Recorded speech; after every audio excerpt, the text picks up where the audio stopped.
Jayalakshmi bank బాధితులైన డిపాజిటర్లందరూ వారు deposit చేసిన సొమ్మంతా తిరిగి వారికి చెల్లించేలా కూటమి ప్రభుత్వం పెద్దలందరికీ దృష్టికి తీసుకురావడం జరిగిందని, కూటమి ప్రభుత్వం తప్పకుండా చర్యలు తీసుకునే వరకు పోరాటం కొనసాగుతుందని జయలక్ష్మి బ్యాంక్ బాధిత డిపాజిటర్ల సంఘం పిఠాపురం కన్వీనర్ యనమండ్ర సూర్యనారాయణ అన్నారు. పిఠాపురం స్టువర్ట్పేటలో తన నివాసంలో సుబ్రహ్మణ్యం మాస్టర్తో కలిసి ఏర్పాటు చేసిన మీడియా సమావేశంలో యనమండ్ర సూర్యనారాయణ మాట్లాడుతూ Jayalakshmi MAM cooperative society bank డిపాజిటర్లంతా ఈ నెల 27వ తేదీ శుక్రవారం నాడు కాకినాడలో జరిగే 3వ వార్షిక సమావేశానికి తప్పకుండా హాజరు కావాలని పిలుపునిచ్చారు. గతంలో మనం 1600 మంది డిపాజిటర్దారులు ఇక్కడ మన పిఠాపురంలో ఉన్నారు.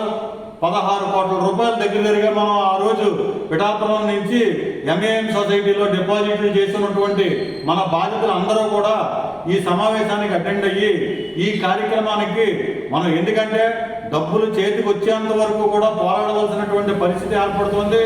ఈ బాడీ ఇప్పటిదాకా అనేక కష్ట నష్టాలను ఓర్చుకుని ఓ పరిధిలోకి ప్రాపర్టీస్ ఐడెంటిఫై చేసి ఈ వాడ 10 మందికి ఇవ్వడం గురించి మొత్తం అంతా కూడా ఒక వేదిక మీదకి తీసుకురావడం జరిగింది.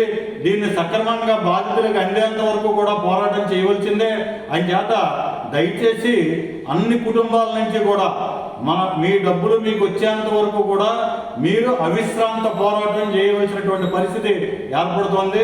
కావున పిఠాపురం నియోజకవర్గ పరిధిలో ఉన్నటువంటి బాధిత కుటుంబాలందరూ కూడా రేపు దంటు కళాక్షేత్రం కాకినాడలో ఇన్విటేషన్ వాళ్ళందరూ కూడా గ్రూపుల్లో పెట్టడం సాధ్యమైనంత వరకు అందరికీ తెలియజేయడం జరుగుతుంది. అంచేత శుక్రవారం నాడు మాత్రం తప్పనిసరిగా మీ ఓటు హక్కుని ఏ రకంగా అయితే వినియోగించుకుంటామో అలాగేంటంటే ఈ సమావేశానికి బాధితులు అటెండ్ అయితేనే రేపు పొద్దున విలువ ఉంటుందని చెప్పనేసని అనారోగ్యమైనటువంటి వాళ్ళు ముసలి వాళ్ళు తప్పించి మిగతా వాళ్ళందరూ కూడా అటెండ్ అవ్వాలని చెప్పనేసని మన కమిటీ నుంచి అందరూ కూడా రిక్వెస్ట్ చేయడం జరిగింది. అంచేత మీరు ఎటువంటి పరిస్థితుల్లో ఉన్నప్పటికీ కూడా ఈ సమావేశానికి హాజరయ్యి సంపూర్ణ మద్దతు మీ డబ్బులు వచ్చేంత వరకు పోరాడవలసిందిగా పిఠాపురం కన్వీనర్గా పిఠాపురం బాధిత అసోసియేషన్కి గతం నుంచి మేము పోరాడుతున్నందుకు మీరు అందరూ సహకరించాలని చెప్పనేసి కోరుకుంటున్నాం.